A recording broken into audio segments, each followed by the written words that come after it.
continuer à cheminer dans notre approche de l'angoisse, laquelle elle-même, je vous fais entendre, pour être de l'ordre de l'approche. Bien sûr, vous êtes déjà suffisamment avisé par ce que je produis ici, que je veux vous apprendre que l'angoisse n'est pas ce qu'un peuple pense. Néanmoins, vous verrez, relisant par après les textes sur ce point majeur, que ce que je vous aurais appris est loin d'en être absent. Simplement, il est masqué, dévoilé à la fois, il est masqué par certaines formules, qui sont des modes d'abord, peut-être trop précautionneux, sous leur revêtement, si on peut dire, leur carapace. Les meilleurs auteurs laissent apparaître ce sur quoi j'ai déjà pour vous mis l'accent, qu'elle n'est pas objectlose, qu'elle n'est pas sans objet. La phrase qui précède dans Hemmung, Symptôme und Angst, dans l'appendice P, Ergänzung zur Angst, complément au sujet de l'angoisse. La phrase même qui précède la référence de Freud, suivant dans cela la tradition, à l'indétermination, à l'objektlosigkeit de l'angoisse. Et après tout, je n'aurais besoin que de vous rappeler la masse même de l'article pour dire que cette caractéristique d'être sans objet ne peut pas être retenue. Mais la phrase même d'avant redit l'angoisse, Angst et Angst fort etwas. Elle est essentiellement angoisse devant quelque chose. Puissions nous en contenter, cette formule, bien sûr, non, je pense que nous devons aller plus loin, en dire plus sur cette structure. Structure qui déjà, vous le voyez, se pose en contraste, si tant est que l'angoisse, c'est le rapport avec cet objet que j'ai approché comme étant la cause du désir, se pose en contraste par ce fort. Comment cette chose que je vous ai placée promouvant le désir en arrière du désir, peut-elle passer devant, c'est peut-être là un des ressorts du problème.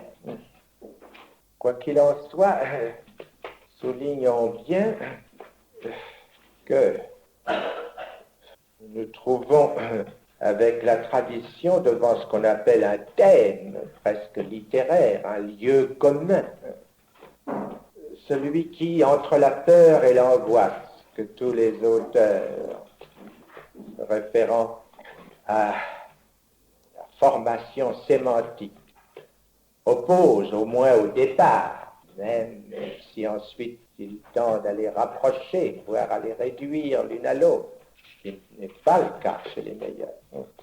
Qu'au départ, assurément, on tente à accentuer cette opposition de la peur, de l'angoisse, en disant, différenciant leur position par rapport à l'objet. Et il est vraiment sensible, paradoxal, significatif de l'erreur ainsi commise, qu'on est amené à accentuer que la peur, elle, en a un objet. Franchissons la caractéristique certaine. Il y a là danger, objectif, Gefahr, dangéité, Gefährdung, situation de danger, entrée du sujet dans le danger, qui, après tout, mériterait arrêt. Qu'est-ce qu'un danger? On va dire que la peur est de sa nature adéquate, correspondante, entsprechend à l'objet d'où part le danger. L'article de Goldstein sur le problème de l'angoisse, sur lequel nous nous arrêterons, est à cet égard très significatif de cette sorte de glissement, d'entraînement, de capture, si l'on peut dire, de la plume d'un auteur qui, en la matière, a su approcher, vous le verrez, de caractéristiques essentielles et très précieuses dans notre sujet, d'entraînement de sa plume, si l'on peut dire, par une thèse, insistant, d'une façon, dont on peut dire qu'il n'est nullement sollicité par son sujet à cet endroit, puisqu'il s'agit de l'angoisse, insistant, si l'on peut dire, sur le caractère orienté de la peur, comme si la peur était déjà toute faite du repérage de l'objet, d'une organisation de la réponse, de l'opposition, enfin de l'Entgegenstehen, de ce qui est Umwelt et de ce qui, dans le sujet, a à y faire face. Ce qu'il ne dit pas, enfin, d'évoquer, je prenais dans les références, appelé dans mon souvenir par de telles propositions, je me souvenais de ce que je crois déjà vous avoir signalé, en fait, dans une petite, on ne peut pas appeler ça nouvelle, notation, impression de Tchekhov, qui a été traduite avec comme titre le terme frayeur. J'ai vainement essayé de me faire rendre compte du titre que cette nouvelle a en russe, car inexplicablement, cette notation parfaitement repérée avec son année dans ma traduction française, mais que nul de mes auditeurs russophones n'a pu me la retrouver, même avec l'aide de cette date dans les éditions de Tchekhov, qui sont pourtant faites en général chronologiques. C'est singulier, c'est déroutant, et je ne peux pas dire que je n'en sois pas déçu. Dans cette notation sous le terme de frayeur, les frayeurs qu'il a éprouvées, lui, Tchekhov, je vous ai, je crois, une fois déjà signalé de quoi il s'agissait. Un jour, avec un jeune garçon qui conduit son traîneau, Drochka, quoi ça s'appelle, quelque chose comme ça. Il s'avance dans une plaine et au loin, au coucher du soleil, et le soleil étant déjà tombé sous l'horizon, il voit dans un clocher qui apparaît une approche raisonnable pour en voir les détails, et il voit vaciller par une lucarne à un étage très élevé du clocher, auquel il sait, parce qu'il connaît l'endroit, qu'on ne peut accéder d'aucune façon, une mystérieuse, inexplicable flamme que rien ne lui permet d'attribuer à aucun effet de reflet. Il y a manifestement le repérage de quelque chose. Il fait un bref compte de ce qui peut motiver ou non l'existence de ce phénomène, et ayant vraiment exclu enfin, toute espèce de cause connue, il est saisi tout d'un coup de quelque chose qui, je crois, à lire ce texte, ne peut aucunement s'appeler angoisse. Il est saisi de ce qu'il appelle d'ailleurs lui-même, faute évidemment d'avoir actuellement le terme russe. On a traduit cela par frayeur. Je crois que c'est ce qui correspond le mieux au texte. C'est de l'ordre non de l'angoisse, mais de la peur.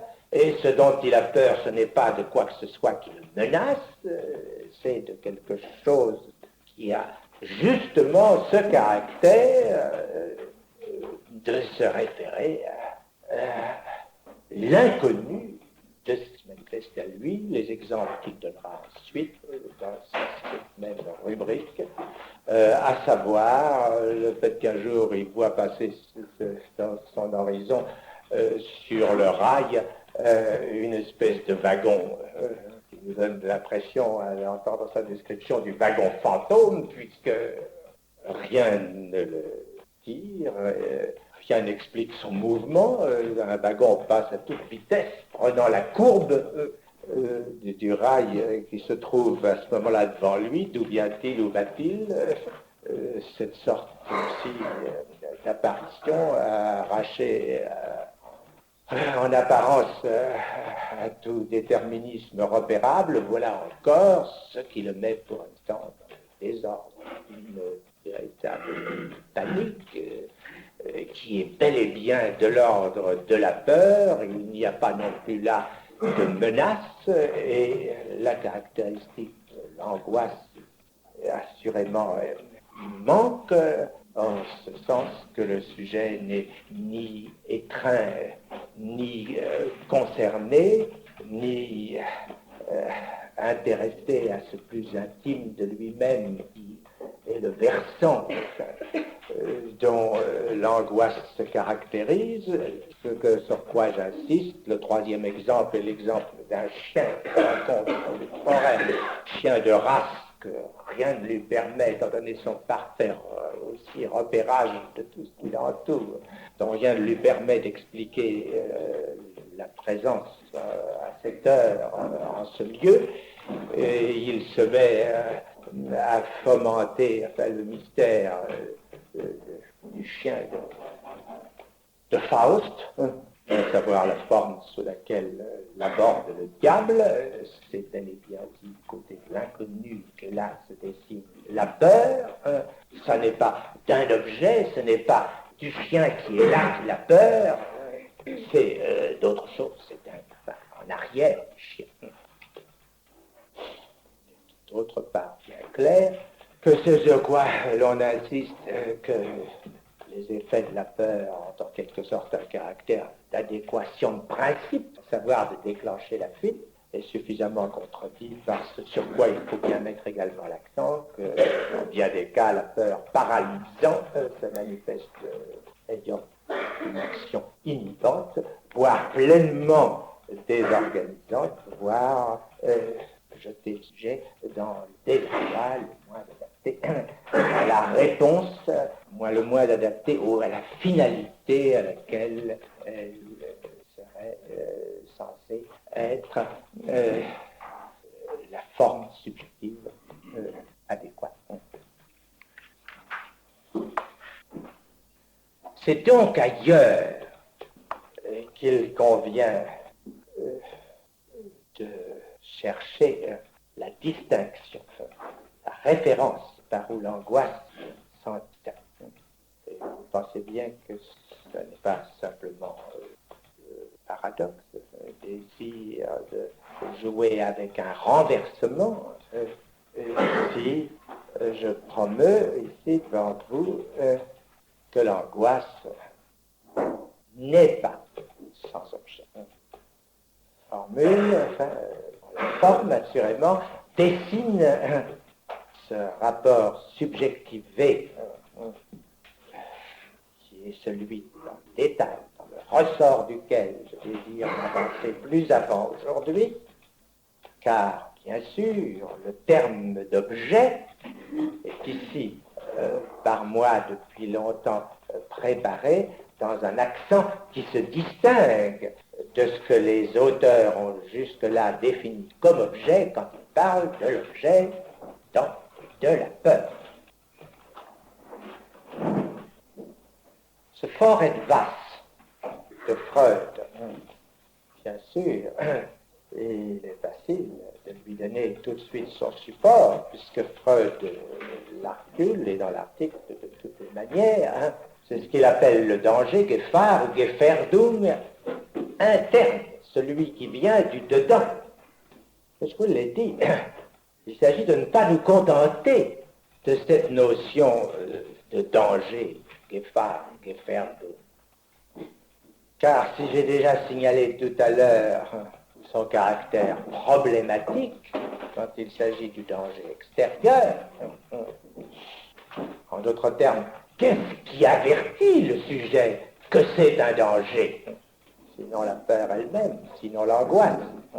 Mais le sens que peut avoir le terme de danger intérieur est si lié à la fonction de toute une structure à conserver, de tout l'ordre de ce que nous appelons défense, pour que nous ne voyions pas que dans le terme même de défense, la fonction du danger est elle-même impliquée, mais qu'elle n'est pas pour autant éclaircie. Essayons donc de suivre plus pas à pas la structure et de bien désigner où nous entendons, c'est repérer ce trait de signal sur lequel enfin Freud s'est arrêté comme à celui qui est le plus propre à nous indiquer, enfin, à nous autres analystes, l'usage que nous pouvons faire de la fonction de l'angoisse.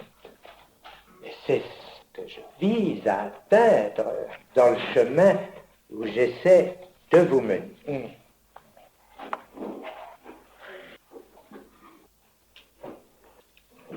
Seule la notion de réel dans la fonction opaque, qui est celle, vous savez que je parle pour lui opposer celle du signifiant, nous permet de nous orienter. Et déjà dire que cette espace, devant quoi l'angoisse opère comme signal, c'est quelque chose qui est, disons, pour l'homme, avec l'entre guillemets nécessaire, de l'ordre de l'irréductible de ce réel. C'est en ce sens-ci que j'ai osé devant vous la formule que l'angoisse de tous les signaux est celui qui ne trompe pas. Du réel, donc. Et je vous l'ai dit d'un mode irréductible sous lequel ce réel se présente dans l'expérience, tel est ce dont l'angoisse est le signal, tel est à l'instant, au point où nous en sommes, le guide, fil conducteur. Quel demande tenir pour voir où il nous mène. Ce réel est sa place. C'est exactement celui que, avec le support du signe de la barre, peut s'inscrire en opération qu'on appelle arithmétiquement de la division. Je vous ai déjà appris habitué procès de la subjectivation, pour autant que c'est au lieu de l'autre, sous les espèces primaires du signifiant, que le sujet a à se constituer. Au lieu de l'autre, sur le donné, ce trésor du signifiant, déjà constitué dans l'autre, et aussi essentiel à tout avènement de la vie humaine que tout ce que nous pouvons concevoir de nouvelle naturelle, ce rapport à ce trésor du signifiant qui d'ores et déjà l'attend, constitue les cadres où il a à se situer que le sujet est à ce niveau mythique qui n'existe pas encore, il n'existe que partant du signifiant qui lui est antérieur, qui est par rapport à lui constituant, que le sujet fait cette première opération interrogative dans A, si vous voulez. Combien de fois est-ce? Et l'opération supposée, certaine façon, qui est ici le A marqué de cette interrogation, ici apparaît différent entre ce A répondre et le A donné, quelque chose qui est le reste, l'irréductible du sujet, c'est petit a. Petit a est ce qui reste d'irréductible dans cette opération totale d'avènement du sujet au lieu de l'autre. C'est de là qu'il va prendre sa fonction. Le rapport de ce petit a, le petit a en tant qu'il est justement ce qui représente le S dans son réel irréductible, ce petit a sur S, c'est cela qui boucle l'opération de la division, ce qui, en effet, puisque A, si l'on peut dire, c'est quelque chose qui n'a pas commun dénominateur, qui est hors du commun dénominateur entre le petit a et le S, si nous voulons conventionnellement boucler l'opération quand même, qu'est-ce que nous faisons? Nous mettons au numérateur le reste et au dénominateur le diviseur. Le S barré est équivalent au petit a sur S. Ce reste donc, en tant qu'il est la chute, si l'on peut dire, de l'opération subjective, ce reste que nous reconnaissons ici structurellement, si vous voulez, dans une analogie calculatrice, l'objet perdu, c'est cela à quoi nous avons affaire, d'une part dans le désir, d'autre part dans l'angoisse. Nous y avons affaire dans l'angoisse, si l'on peut dire logiquement, antérieurement au moment où nous y avons affaire dans le désir. Et si vous voulez, pour connoter les trois étages de cette opération, nous dirons qu'il y a ici un X que nous ne pouvons nommer que rétroactivement, qui est à proprement parler l'abord de l'autre, la visée essentielle, où le sujet a à se poser, et donc, je vous dirai le nom par après.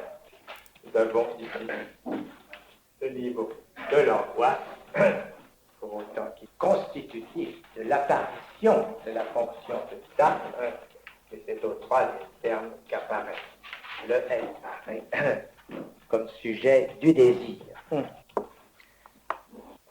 Pour illustrer maintenant, faire vivre cette abstraction sans doute extrême que je viens d'articuler, je vais vous ramener à l'évidence de l'image, et ceci, bien sûr, d'autant plus légitimement que c'est d'image qu'il s'agit, que cet irréductible du petit a est de l'ordre de l'image. Celui qui a possédé l'objet du désir et de la loi, celui qui a joui de sa mère, Édipe, pour le nommer.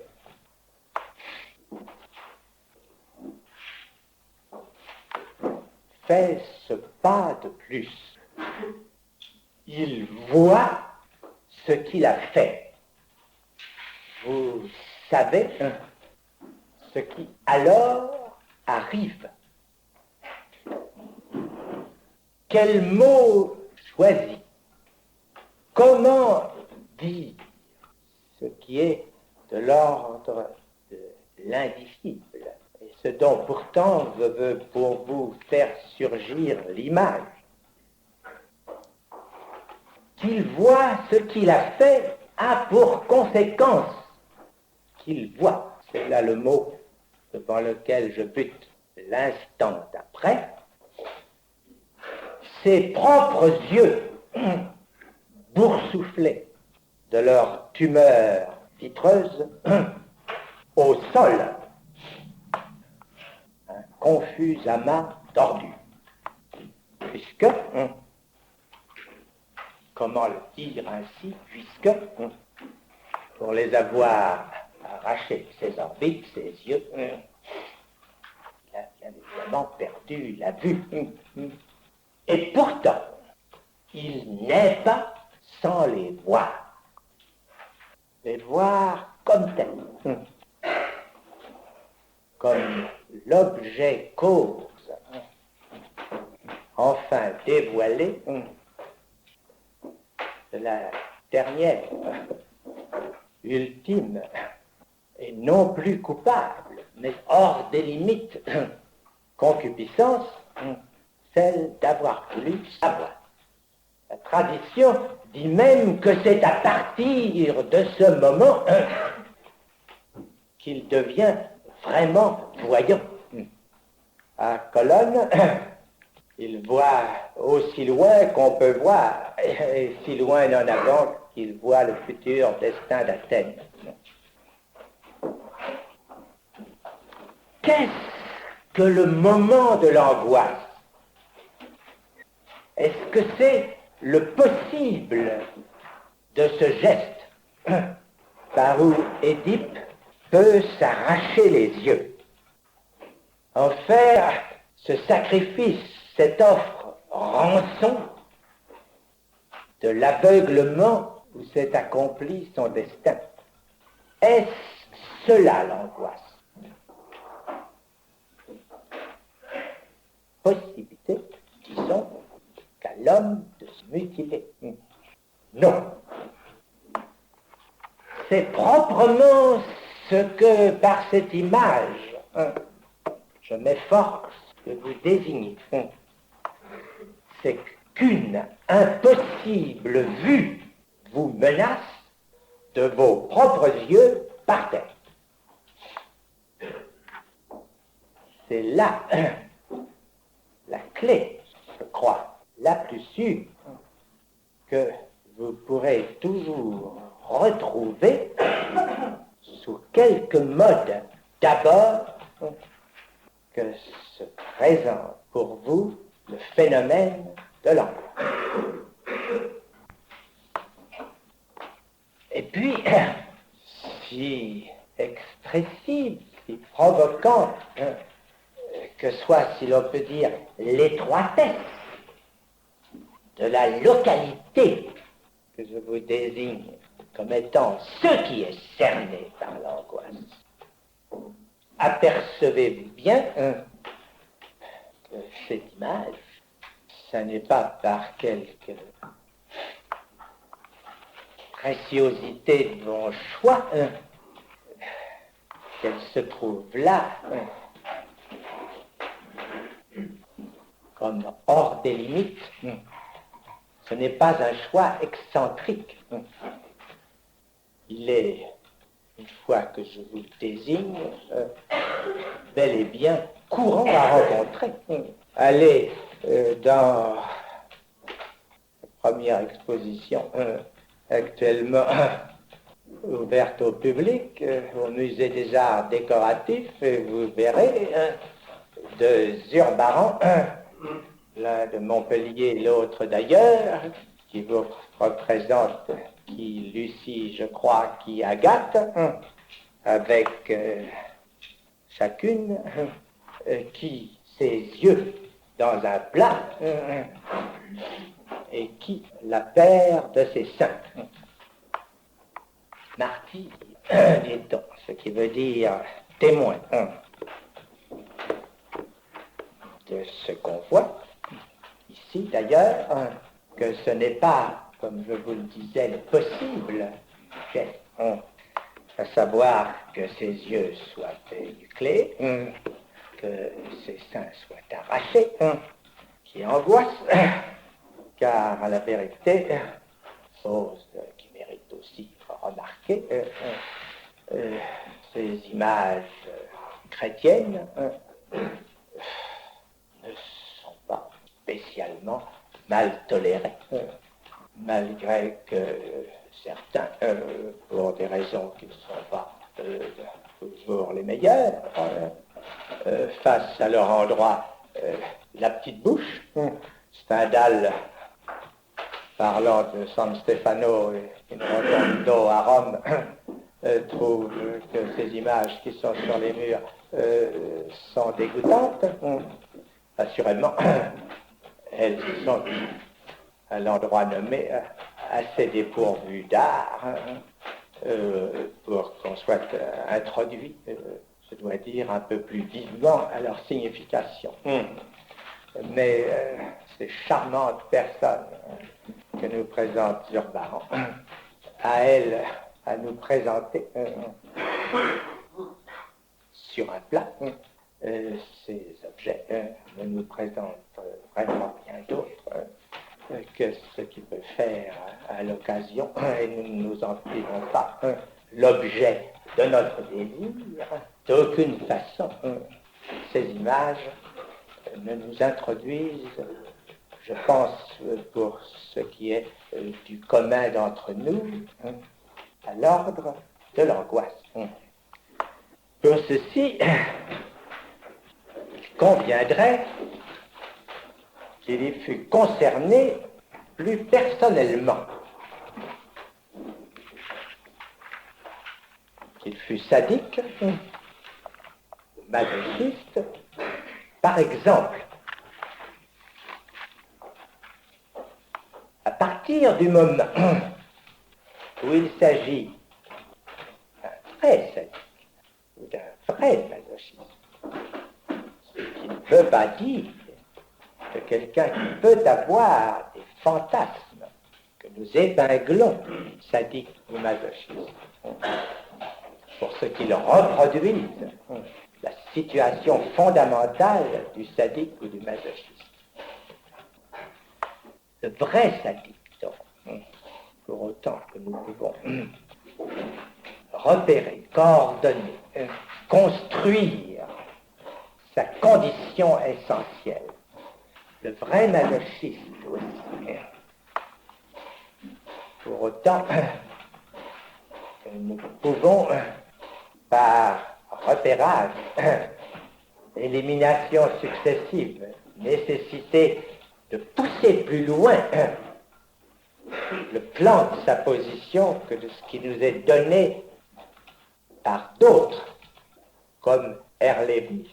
Erlebnis plus homogène à nous-mêmes, Erlebnis du névrosé, mais Erlebnis qui n'est que référence, dépendance, image de quelque chose au-delà, qui fait la spécificité de la position perverse, et où le névrosé prend en quelque sorte référence et appui pour des fins sur lesquelles nous reviendrons.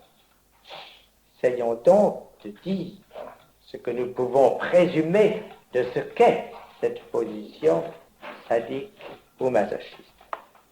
Ce que les images de Lucie et Agathe de Zurbaran peuvent vraiment intéresser. La clé en est l'angoisse.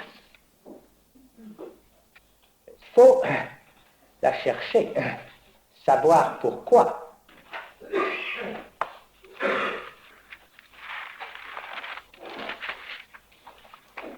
Le masochisme, je vous l'ai dit l'autre jour, la dernière fois, quelle est sa position? Qu'est-ce que masque à lui son fantasme? D'être l'objet d'une jouissance de l'autre qui est sa propre volonté de jouissance. Car après tout, le masochisme ne rencontre pas, comme un apologue humoristique déjà cité ici vous le rappelle, forcément son partenaire. Qu'est-ce que cette position d'objet masque, si ce n'est de rejoindre lui-même, de se poser dans la fonction de la loque humaine, de ce pauvre déchet de corps séparé qui nous est ici présenté. Et c'est pourquoi je dis que la visée de la jouissance de l'autre est une visée fantasmatique. Ce qui est cherché, c'est chez l'autre la réponse à cette chute essentielle du sujet dans sa misère dernière et qui est l'angoisse. Où est cet autre dont il s'agit? C'est bien là pourquoi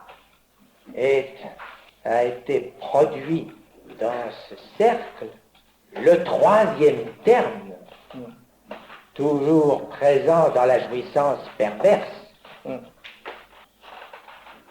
l'ambiguïté profonde où se situe une relation en apparence duelle, se retrouve ici, car aussi bien cette angoisse, pour vous faire sentir ce où j'entends vous l'indiquer, nous pourrions dire, et la chose est suffisamment mise en relief par toutes sortes de traits de l'histoire, que cette angoisse qui est la visée aveugle du masochiste, car son fantasme la lui masque, elle n'en est pas moins réellement ce que nous pourrions appeler l'angoisse de Dieu.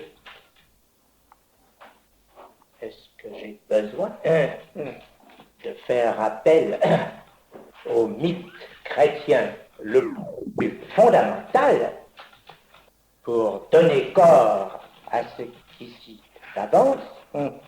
Et si toute l'aventure chrétienne n'est pas engagée sur cette tentative centrale, inaugurale, incarnée par un homme dont toutes les paroles sont encore à réentendre, d'être celui qui a poussé les choses jusqu'au dernier terme d'une angoisse qui ne trouve son véritable site qu'au niveau de celui pour lequel est instauré le sacrifice, c'est-à-dire au niveau du Père.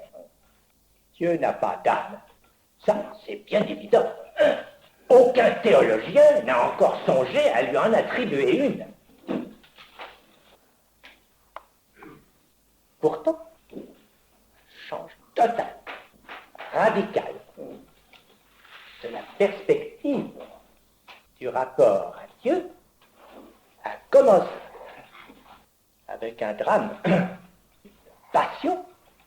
Quelqu'un s'est fait l'âme Dieu, car c'est situé aussi la place de l'âme à ce niveau petit a de résidu, d'objet chu dont il s'agit essentiellement qu'il n'y a pas de conception vivante de l'âme, avec tout le cortège dramatique où cette notion apparaît et fonctionne dans notre ère de culture, sinon accompagnée justement de la façon la plus essentielle de cette image de la chute. Tout ce qu'articule Kierkegaard n'est rien que référence à ces grands repères structuraux. Alors, maintenant, observez que j'ai commencé par le masochisme.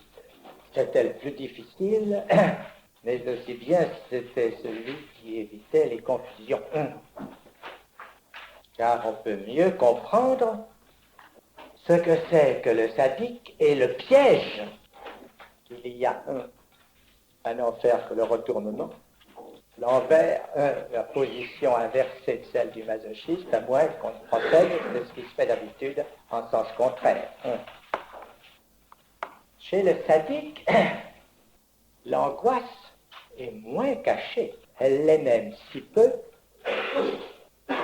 qu'elle vient en avant dans le fantasme,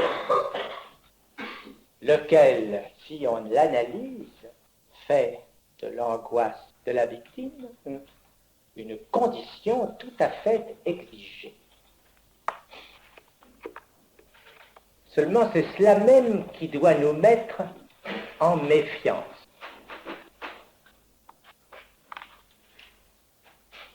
Ce que le sadique cherche dans l'autre, car il est bien clair que pour lui, l'autre existe, et que ce n'est pas parce qu'il le prend pour objet que nous devons dire qu'il y a là je ne sais quelle relation que nous appellerions immature, ou encore, comme on s'exprime, pré-génitale.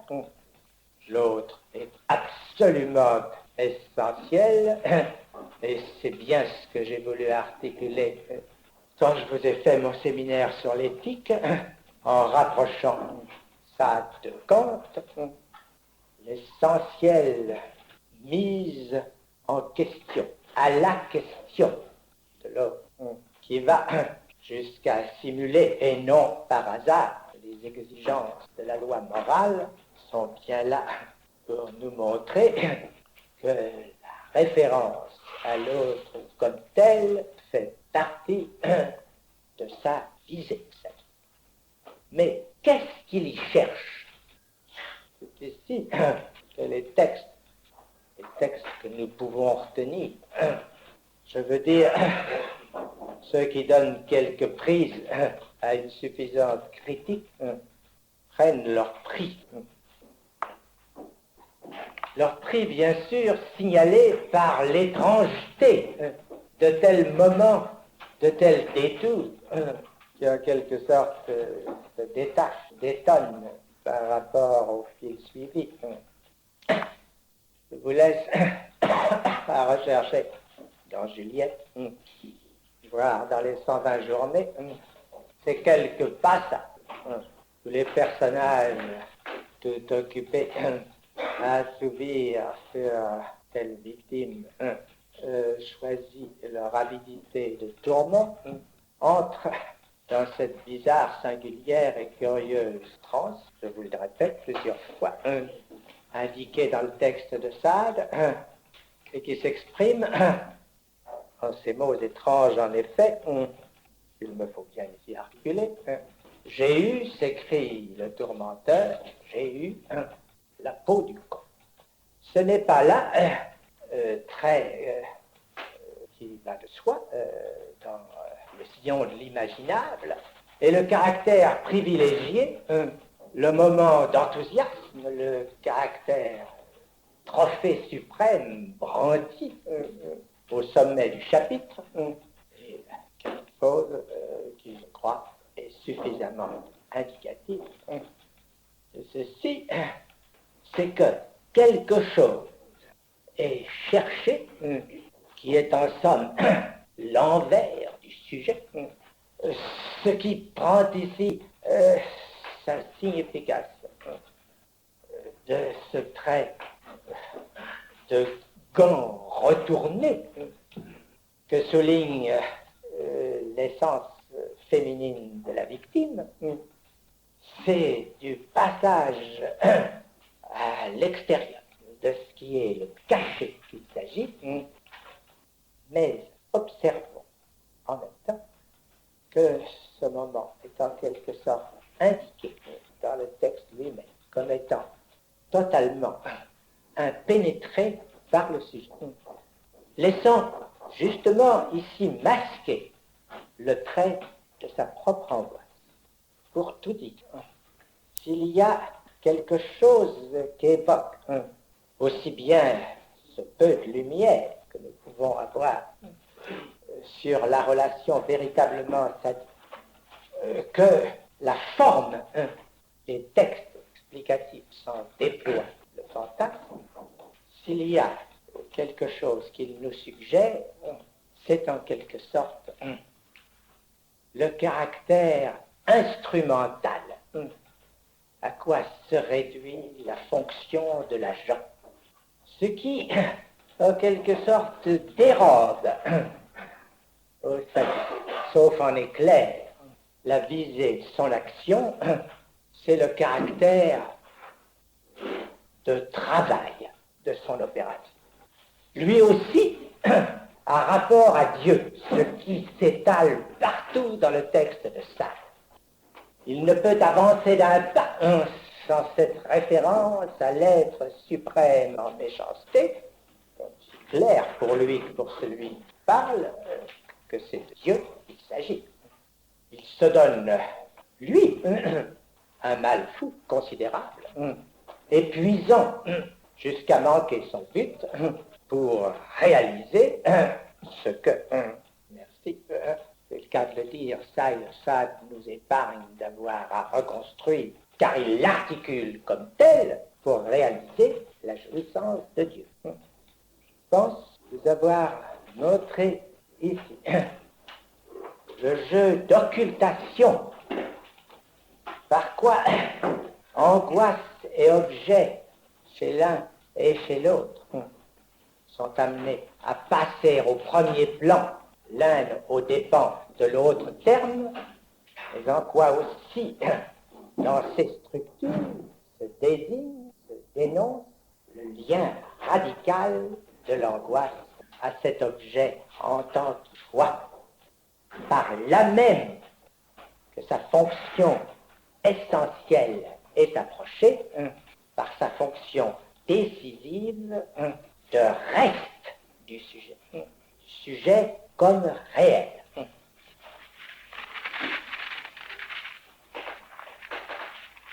Assurément, ceci nous incite à revoir, à mettre plus d'accent sur la réalité de ces objets. Et en passant à ce chapitre suivant, je ne peux manquer de remarquer à quel point ce statut réel des objets, déjà pourtant pour nous repérer, a été laissé de côté, mal défini par des gens qui se veulent pourtant pourvus de références ou de repères biologiques. Est-ce que ce n'était pas l'occasion de s'apercevoir d'un certain nombre de traits qui ont leur relief et où je voudrais, enfin, comme je le peux, enfin, en poussant ma charrue devant moi, vous introduire. Car enfin, puisque nous les avons là, par exemple, sur le plat de la Sainte Agathe, les saints en question, est-ce que ce n'est pas une occasion de réfléchir, puisque déjà depuis longtemps, on l'a dit, l'angoisse apparaît dans la séparation, mais alors nous voyons bien, ce sont des objets séparables.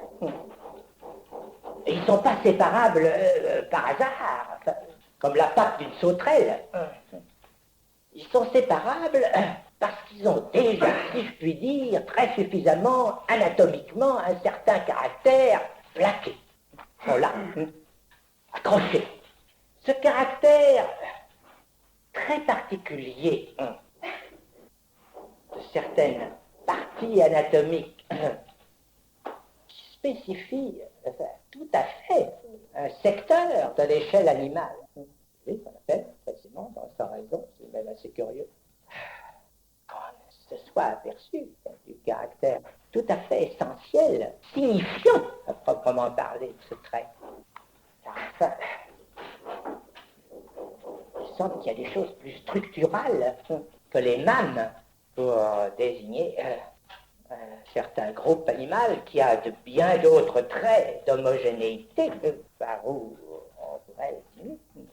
On a choisi ce trait, sans doute n'a-t-on pas eu tort, mais c'est bien un des cas où l'on voit que l'esprit d'objectivation n'est pas lui-même sans être influencé par la prégnance, fonction psychologique, je dirais, pour faire entendre de ceux qui n'ont pas encore compris, de certains traits, et la prégnance, mais qui n'est pas simplement significative, qui induit en nous certaines significations où nous sommes les plus engagés.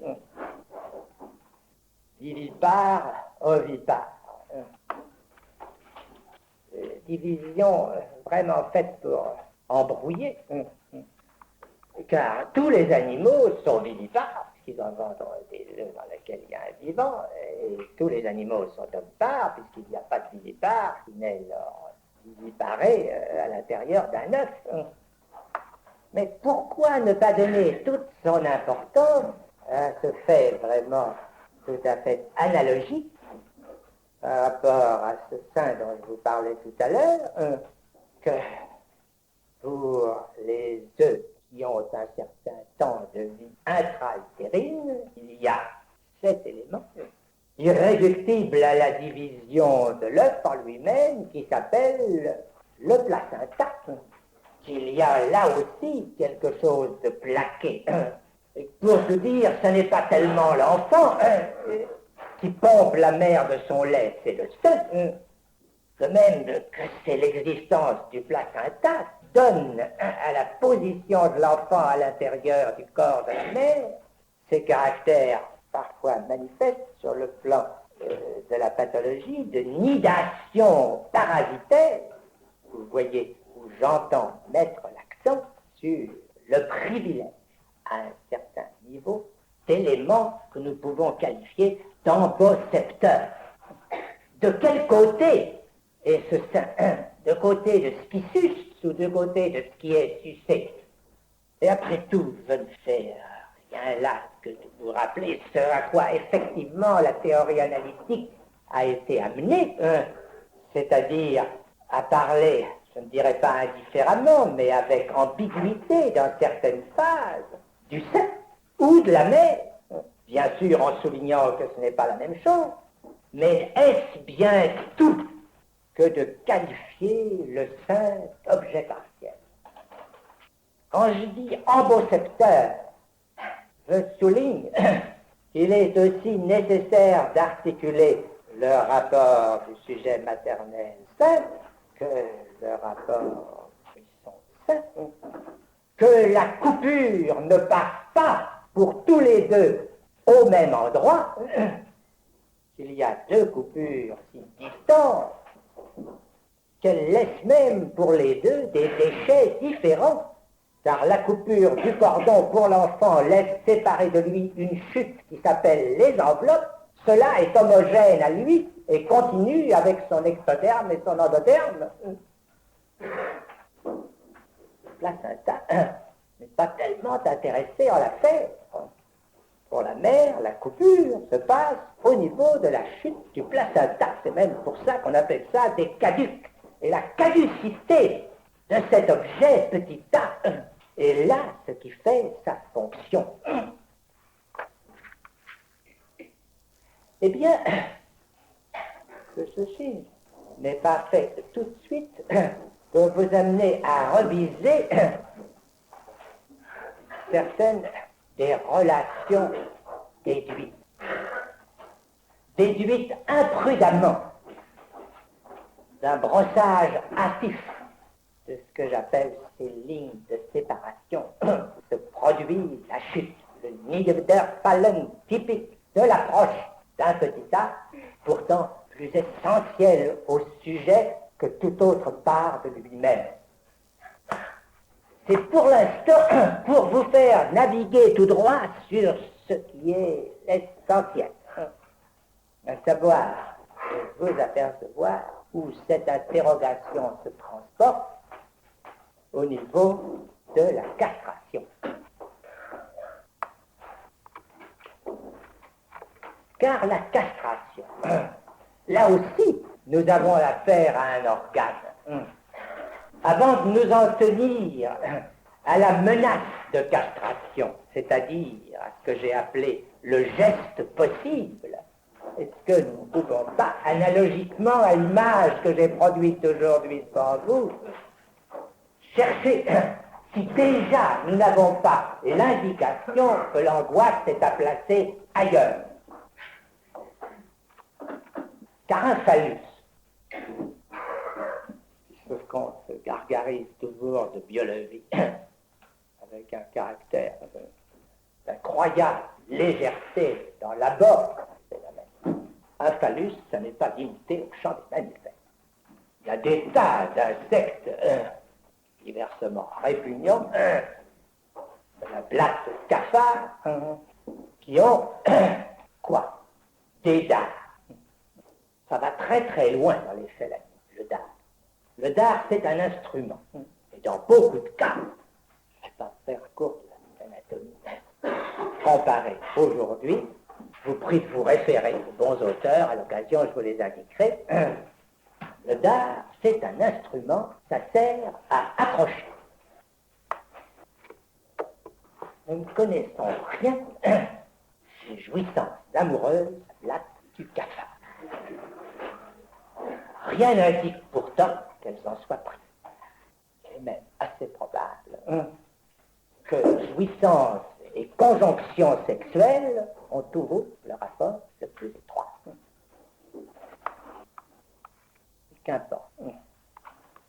Notre expérience, à nous, hommes, et l'expérience que nous pouvons présumer être ceux des mammifères qui nous ressemblent le plus,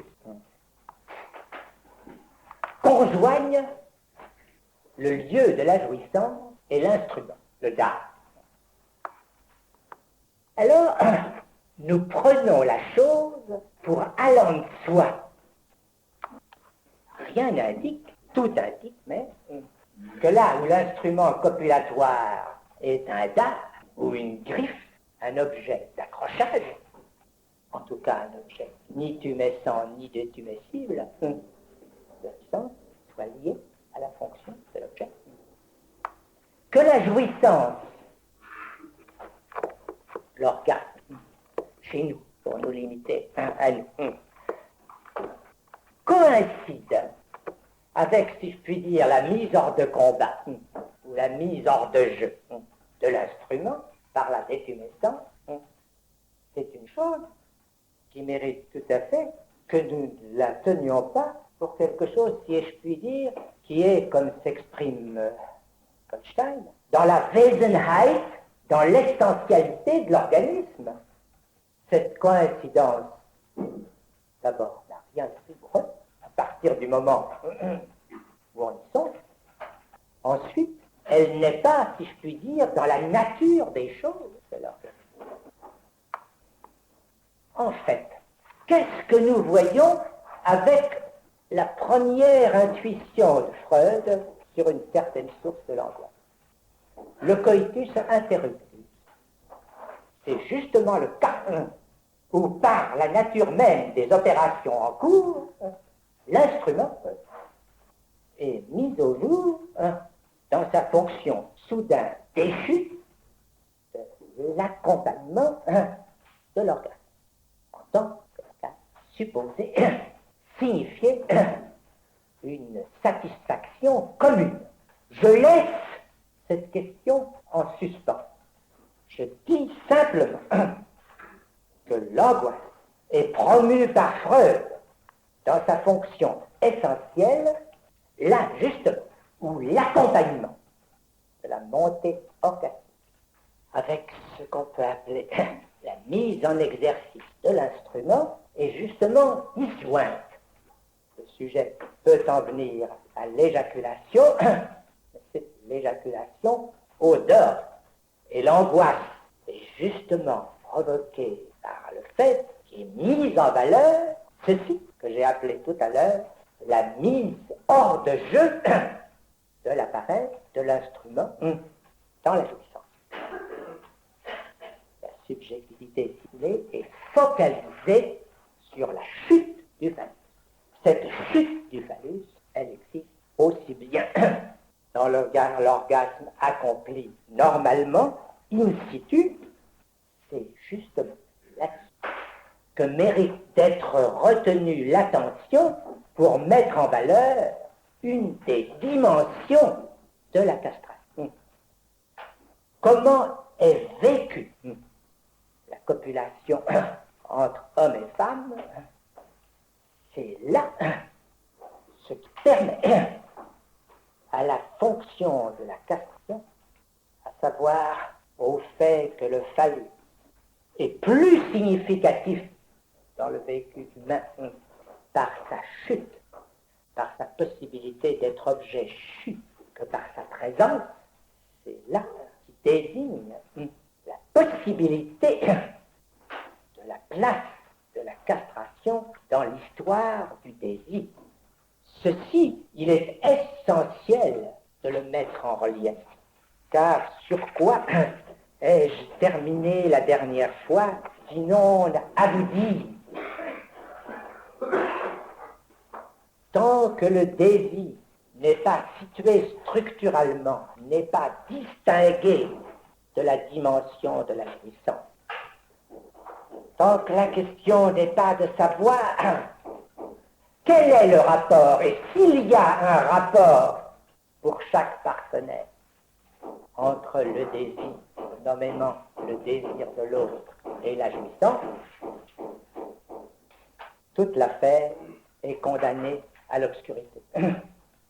Le point de clivage, grâce à Freud, nous l'avons. Cela seul est miraculeux dans la perception ultra précoce que Freud a eu de son caractère essentiel. Nous avons la fonction de la castration. Elle est intimement liée au trait de l'objet caduc, de la caducité comme le caractérisant essentiel. C'est seulement à partir de cet objet caduc que nous pourrons voir ce que veut dire qu'on ait parlé d'objet partiel. En fait, je vous le dis tout de suite, l'objet partiel, c'est une invention du névrosé, c'est un fantasme. C'est lui qui en fait un objet partiel. Pour ce qui est de l'organe et de son rapport essentiel avec la fonction que nous définissons, la chute du plus réel du sujet. Est-ce que vous n'en avez pas eu, ceux qui ont ici une expérience d'analyse, plus d'une fois le témoignage? Combien de fois vous aura-t-il été dit un sujet aura eu, pas forcément son premier, mais un de ses premiers orgasmes, au moment où il fallait rendre en toute hâte la copie d'une composition ou d'un dessin qu'il fallait absolument terminer, ramasse quoi? Son œuvre. Ce sur quoi il était essentiellement attendu à ce moment-là. Quelque chose à arracher de lui. Le ramassage des copies. À ce moment-là, il éjacule. Il éjacule au sommet de l'angoisse, bien sûr. Et quand on nous parle de la fameuse érotisation de l'angoisse, est-ce qu'il n'est pas d'abord nécessaire de savoir quel rapport a d'ores et déjà l'angoisse avec l'éros? Quels sont les versants respectifs de cette angoisse du côté de la jouissance et du côté du désir? C'est ce que nous essaierons d'engager la prochaine fois.